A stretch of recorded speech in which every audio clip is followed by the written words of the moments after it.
Kulesenzo lesi esenziwe usisi wenu ukuthi angirekhode ngixoxa naye in private engangitshelanga abese yaphosta i-conversation yami naye engangitshelanga. Hayi cha, akuthi ndiki uyazi, akukho nje engizokusho. Angeke ngim-addresse usisi lo, angidili nabafazi. Angidili nje nabafazi kodwa ngifundile isifundo thizeni.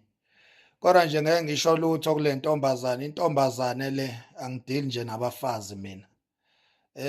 Wenze kahle usisi wazi expose ukuthi uyileya nhlobo yomuntu mawukhuluma naye in private, yena uyayithatha indaba azoyifaka in public bese elandelisa ngevideo la ethi khona uyak-expose ngoba wena wenze ushida. Ngazi-ke imuphi ushida engiwenzile, urabishi athi ngiwenzile angazi ukuthi imuphi, ngoba njoba ngangixoxa naye kusho ukuthi ngangenza urabishi.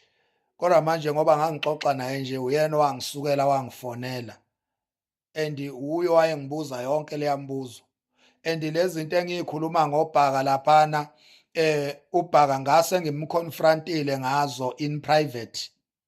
Ngaqale ubhaka ngamconfronta ngazo lezi zinto ngevideo, amavideo awu-2 engawenzayo ngi-address ubhaka, and then ngamconfronta ku-live la bengikhona kuyimina ubhaka uThabani, ngabafica lapho bangibiza ngabafica la khona uThabani wayedla amagalani ebhizi ethi yena akayisabi inkosi. Wangena ubhaka wahluleka, ngangena mina salawuleka isimo. Ngase ngimconfront ubhaka izinto engangizisho lapha, ngimtshela ngqo ubhaka ukuthi wena osiqhathile, wena vele ufuna yonke into ibe ngawe, wena vele uthanda ukuba phezulu, uthanda ukuba ngenhla. Ngamtshela nje zonke lezo zinto ubhaka uyazazi. And then iplatform yesithathu engamconfronta kuyo uWhatsApp, la khona ngahlukanisa inhloko nesixhanti. Ngaqala kuThabani ngamkhokhela u-4,000 wenkongozelo yakhe engikhongozelela wona, ngamsendela i-proof of payment. Ngase ngimlandelisa nge-WhatsApp message la khona ngangihlukanisa inhloko nesixhanti phakathi kwami naye. Ngase ngiphuma kuThabani ngangena kubhaka, nobhaka ngambhalela i-message yakhe ngahlukanisa inhloko nesixhanti. That was the third platform la khona ngangimconfronta khona ubhaka. So angazi ukuthi usisi mayethu uyasi-expose, bethu uyasi-expose, usi-expose ngani, yini eyimfihlo lapha? Asixolise nje enkosini, asixolise ku-Royal Chancellor ukuthi kugcine kuthinteka negama lakhe, okungenzeka mhlampe kuba kwehlanga kahle. Asixolise kundaba ezitha, la khona besicela ilocation yomfana. Ngithi mina ngifuna ukuyinika inkosi nami ngibe muhle enkosini. Uzokhumbula phela ukuthi mina inkosi yangitakula, yangisiza ngiyisidlwangudlwangu, yangelekelela nasempilweni. Yabona inkosi ukuthi lo mfana uyeyisa nje, kungenzeka ukuthi mhlawumbe indlala, uyabo. Ngizalwe nginjena ke mina, uyabo. Kodwa inkosi nje yenza umsebenzi omkhulu, iyaqhubeka futhi iyawenza umsebenzi omkhulu empilweni yami, iyangisiza, iyangilekelela. Ingakho nje ngikhothama kuyo, ngiguqa ngamadolo, ngiyaxolisa ukuthi kuthinteke igama layo. Although-ke ngimchazelile usisi, noma bengingazi ukuthi uyangirekhoda, kodwa ngimchazelile ukuthi inkosi ifuna ukumlekelela umfana, inkosi izomsiza umfana.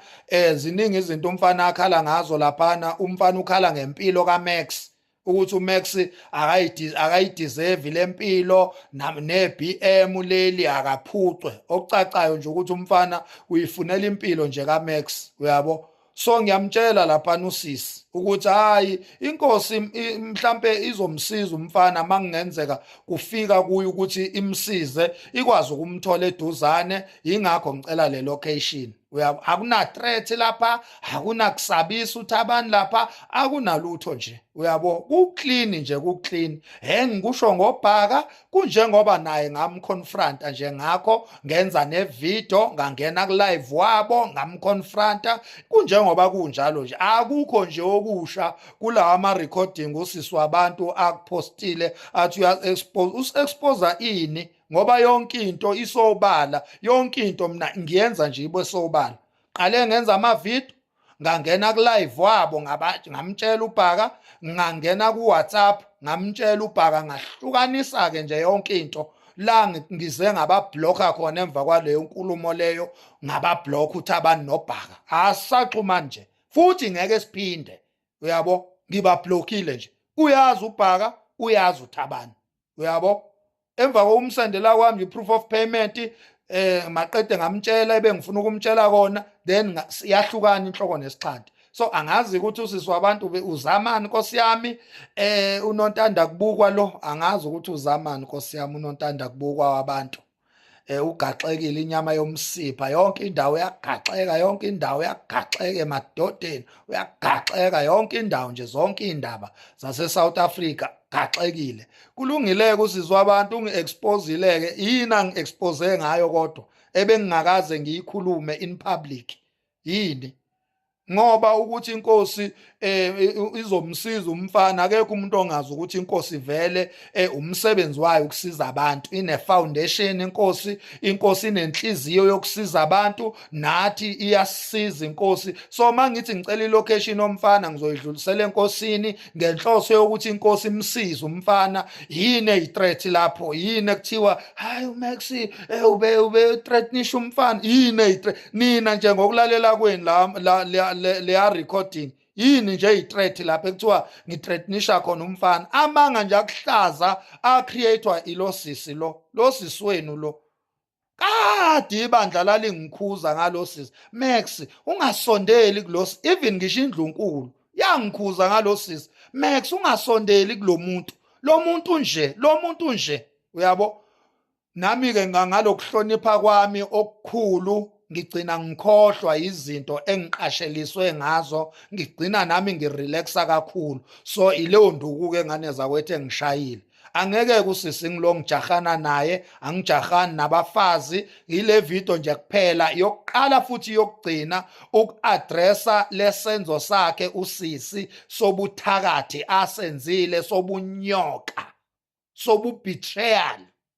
Ngithi ngikhuluma naye in private, angirekhode engangazisanga, aphinde aposte engangitshelanga, ubunyoka obuphindiwe lobo. So angeke ngilongijahana nezinyoka, angeke ngilongidila nabafazi.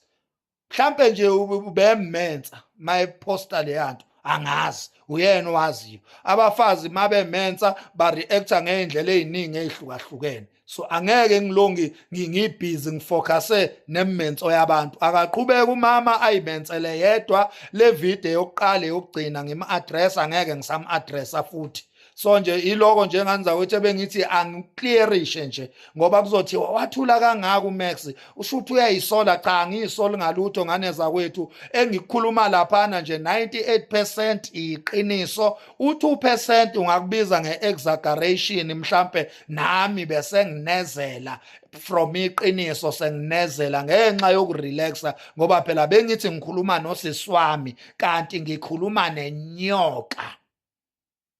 Angibongeke ngane zakwethu, ngiqhubekani-ke ningibize ngeqoka ngazi ukuthi yini eyamanga engifike ngayikhuluma ngayijika kwenye indawo. Cha, akukho engikujikayo ngane zakwethu, konke kumnjengoba kunjalo nje. Akukho engisabisa ngako umfana, ngoba akukho engifisa kwenzeke emfaneni. Ingakho nalapha kule recording ngiyamncoma umfana, futhi ngiyambongela kuye usisi ukuthi cha, umfana yazi uyamsiza. Ngale ndlela omsiza ngayo ungasayeki, qhubeka umsiza umfana uzosizakala. Yime ngikhipha lawo mazwi lawo.